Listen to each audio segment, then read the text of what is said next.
CTV News Northern Ontario, a special presentation. Here's Ian Campbell. Good evening and welcome to beautiful Kivy Park. And let me be one of many to wish you a very Merry Christmas, or Merry Christmas Eve, that is. It's been a busy day full of family get-togethers and dinners, or if you're like me, maybe a little bit of a last-minute excursion to the mall to do some holiday shopping. So, as a result, we're focusing on the good news. We're taking a look back over the year that was and focusing on those stories that left you with the warm fuzzies.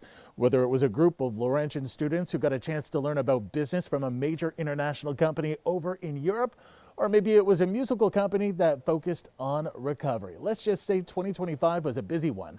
But first, let's head up to Timmins, where the McIntyre has a very brand new special historic designation. The McIntyre Community Building in Schumacher was officially designated a heritage property in the city of Timmins today. It was established in 1938 during the Great Depression and a year before World War II. Former Mayor Tom Logren sits on the Schumacher Historical Society. He helped conduct research on this complex. Many famous people have stepped foot in this facility or have made a name for themselves here, while others call it an important part of their childhood. As a child, it was opportunity. So anything that happened in Schumacher when you were a kid, whether it was playing baseball, hockey, tennis, coming down to the park, all revolved around this corner, this building. And, I think when you look at this building and the impact that it's had on this community over and above kids like myself that grew up here, it's been phenomenal. This dedication ceremony was also an opportunity to show appreciation to the man who directed the construction of the building. He was J.P. Bickle, the president of McIntyre Mines, who thought his miners deserved an arena as grand as Maple Leaf Gardens in Toronto. He felt, and the mine management felt, that healthy families, healthy workers was just good for overall mental health and well-being. They wanted to provide that facility. If Toronto can have it, that Schumacher and Timmins proper should have the same sort of facility. To this day, the Art Deco style architecture features the original brickwork, moldings, signage, and the stools in the McIntyre coffee shop. Officials say the heritage designation offers no special protection to the building, but others say they will uphold this legacy as long as they can. The Timmins Sports Heritage Hall of Fame Committee wants to add a storytelling component to all the athletes' images in the J.P. Bickle Auditorium. The McIntyre Community Building also houses the McIntyre Curling Club and the Schumacher Lions Club. Lydia Chubak, CTV News, Schumacher. Gabriella Moggy and Callum Belshaw were among 24 Laurentian University students recently given a unique opportunity, meeting with Adidas executives in Germany. It was honestly truly such an amazing experience. It was really cool when we kind of heard that we were going to Germany and working with a company as big as Adidas. The capstone program is offered to fourth-year students in the sports administration program. Each year, Laurentian University partners with a sports organization in a different international market. Those students act as consultants for 4 months doing the research, identifying industry trends, and coming up with recommendations. And then I think the best part of the experience is when we travel over to that market, the students will go into the boardrooms of the organizations we're presenting to and make their recommendations and present to them just as a consultant would. Students have previously traveled to China and the United States. The trip is primarily funded from contributions made by Laurentian alumni. In addition to the big presentation, students also had the chance to visit historical sites and attend a hockey game. The program is meant to provide hands-on experience, industry connections, and an interesting addition to students' resumes. It was just a really cool opportunity to experience different culture, see different work culture as well, and then just have a really, really cool project with a massive company. It was just getting the chance to finally putting our skills that we learned in class to a real world opportunity. It was finally nice to see everything we've been working so hard on come to life, and all our skills that we've learned throughout our 4 years being put to use, and what it's actually going to be like now once we graduate and what it's going to be like in the real world. Moggy and Belshaw say ultimately it was a trip they won't soon forget. And as for the next destination for the capstone program, Church reveals it will be Las Vegas in March. Amanda Hicks, CTV News, Sudbury.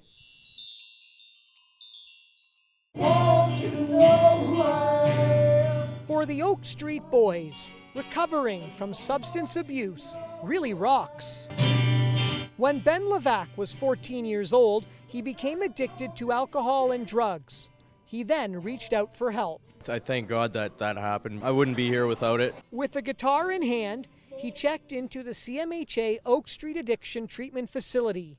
While there, he met Aaron Simmons and Darren Hutchinson, who would eventually become his bandmates. They instantly formed a bond over their love of music. I ended up giving Darren a guitar, and for the exchange, he taught me how to play bass. They knew that together they could overcome the addiction that held each of them back.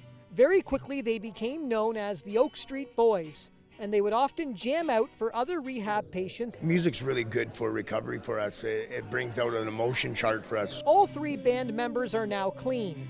When going through recovery, Levac found support from his family, the staff, and of course, his fellow bandmates. Without the people from Oak Street, I wouldn't have been able to done it.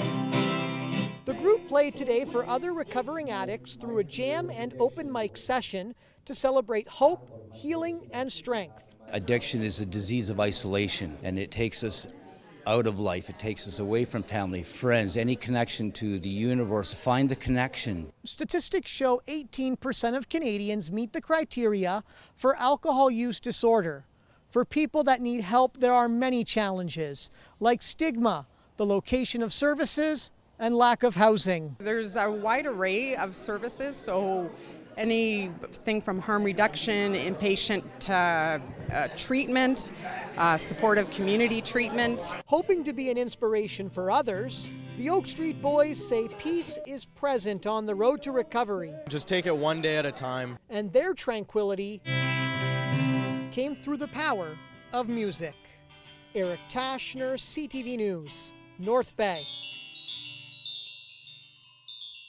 They are just rocking out. And if you can do it while doing it to music or celebrating through music, why not?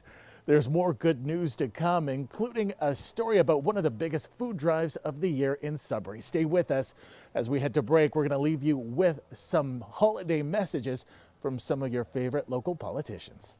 Merry Christmas, everybody. As we unite to celebrate the holiday season, let's take a moment to pause, reflect, and give thanks for the gift of family, friends, and loved ones. This year has been a challenging one on many fronts, but through it all, Ontario's spirit has shined brightly, and communities, workers, and companies alike have demonstrated the true meaning of strength and resilience. And our incredible community of Nipissing is no exception. We rallied together. May this Christmas season be a time to count and share our blessings, to spread kindness, and to strengthen the bonds that make our local communities so strong. Hi everyone, my name is Jamie West. Hello, I'm France Gelina. All the way from Queen's Park to beautiful Nickel Belt to Sudbury, we want to wish you an amazing holiday season. I hope you have time to spend with your family and to give back to the community. Bonne année à tous et profitez-en pour passer du temps en famille. Happy New Year!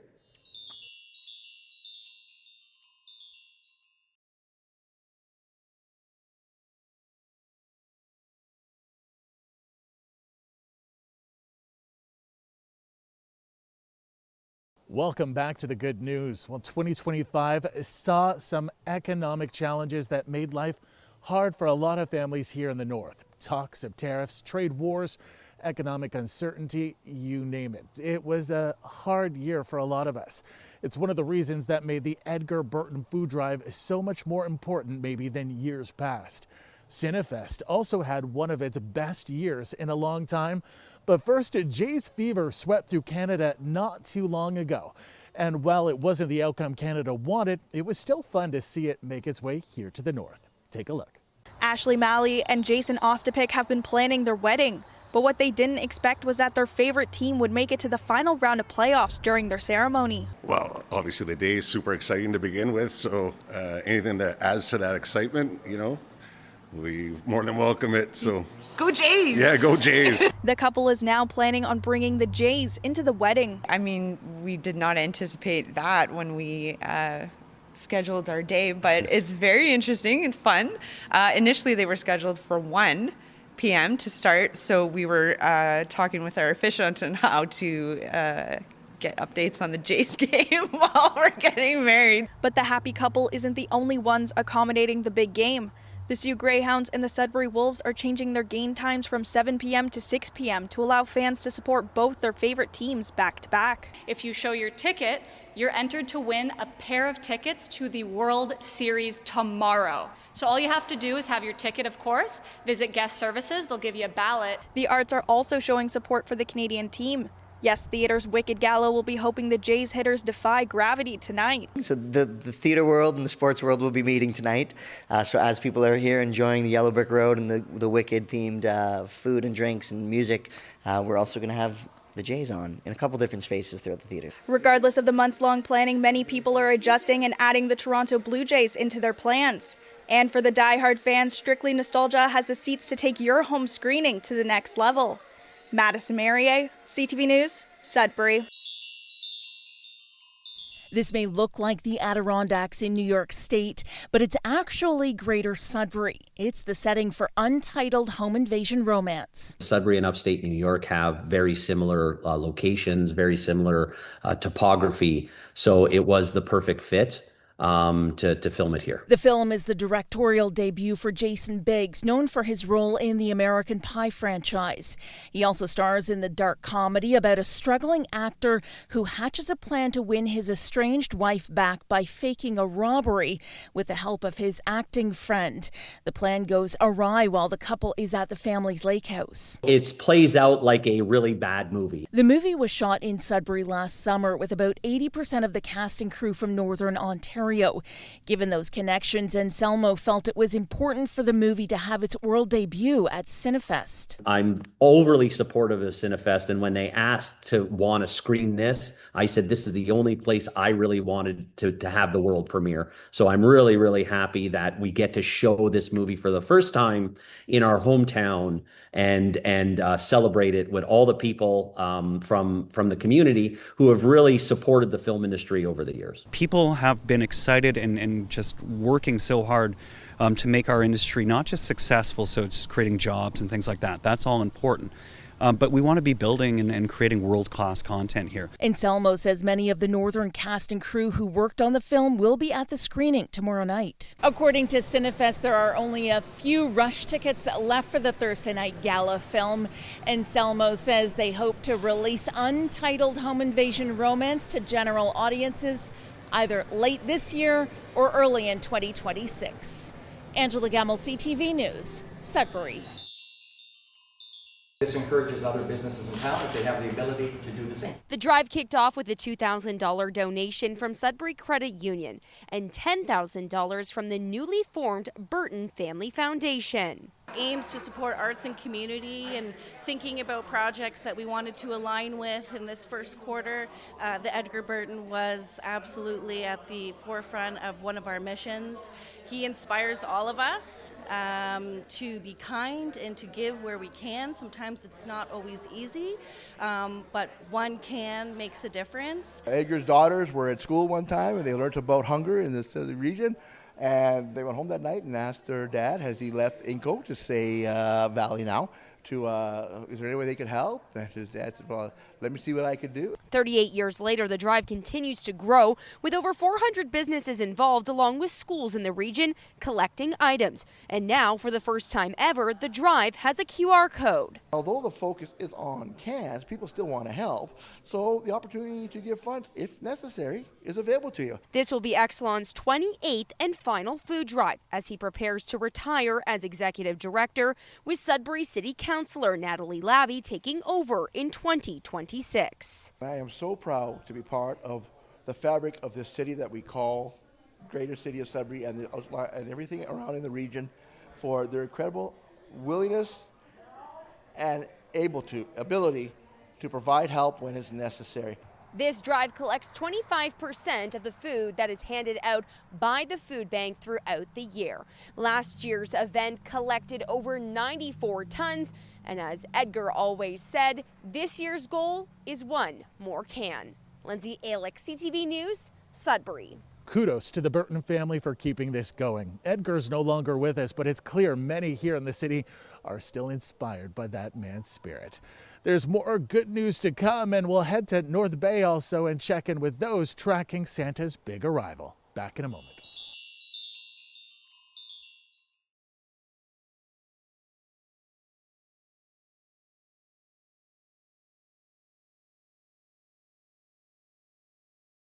Welcome back. We're just minutes away from Santa's big arrival, and we're going to introduce you to the team that's tracking the big man in red as he makes his way through Canadian airspace, making sure he gets through here okay. But first, let's start in downtown Sudbury, where the Center for Life had a banner anniversary. We also checked in with a cardio drumming class, but one of my favorite stories of the year, well, it all focused on a creature that's been guarding the gates of Sault Ste. Marie, and it got a facelift. Check it out. A landmark outside of the Sault may resemble a creature that died out long before the Ice Age, but a harsh winter almost spelled the end of the Sugo Pogo. In this area, it's the snow belt, so he had so much snow we couldn't tell where he was, and when the driveway got cleaned, he got damaged. For at least 50 years, the roadside display has served as a signifier that travelers are nearly in the border city. Annette Kennedy's family has been its owner for almost 4 decades, and she says fixing it up felt like the right thing to do. It's been here for so long. Years ago, there used to be a rock shop, so it was kind of a side of the road tourist attraction, and it was for the campground also. And I mean, there's been so many people that have grown up out here or have passed by, and when they seen he was damaged, and we were actually talking about maybe tearing him down, people were kind of didn't really want to have that happen. Thanks to Kennedy's son and grandson, the Sugo Pogo's body is fixed up. It has a fresh coat of paint, and it's evolved to grow spikes out of its back. She says the reception has been great, and they're back to getting daily visits by both travelers and locals wanting to see the concrete creature. They park here, they take a picture of him, they have people who stand in front, some families put young kids on their back. Quite a few years ago, it was mid-November, and a fellow stopped by in shorts, cowboy boots, and a hat, put a rope around the neck, and he pretended he was hauling him away. So all kinds of little funny antics that I noticed. Kennedy adds next year she plans on continuing the improvements of the Sugo Pogo. Corey Nordstrom, CTV News, Hayden Township. Built in 2000 on Durham Street in the heart of downtown Sudbury, the Center for Life is celebrating 25 years. The largest tenant in the building is the YMCA. 25 years ago, this was a groundbreaking concept to bring partners together under one roof. It has been resilient, it has been relevant to the community, and it will be for the future. HSN also has an upper section of the building where it offers a referral-based cardiac and pulmonary program. The building is also home to many programs and activities for older adults at the Parkside Older Adult Center. In one facility, you have all the health and wellness needs addressed for people as young, from infants all the way to seniors. So it's a great facility, and we're all doing our part to make the city a little bit better. At the celebration, Sergeant Matt Hall of the Greater Sudbury Police received a YMCA Peace Medal Award. This is a truly great award to win. I'm very humbled and honored. He was recognized for building relationships downtown, fostering trust and collaboration, while addressing challenges with compassion and professionalism. We have to develop those relationships and maintain those relationships. There's a lot of work that goes into that, in maintaining relationships. And then the team I have, the 8 officers and 2 clinicians from HSN, we go out every day in the downtown core. Officials say the anniversary is a celebration of the Center for Life's lasting impact on the community. And moving forward, it will be key in the revitalization and revival of downtown. Alana Everson, CTV News, Sudbury.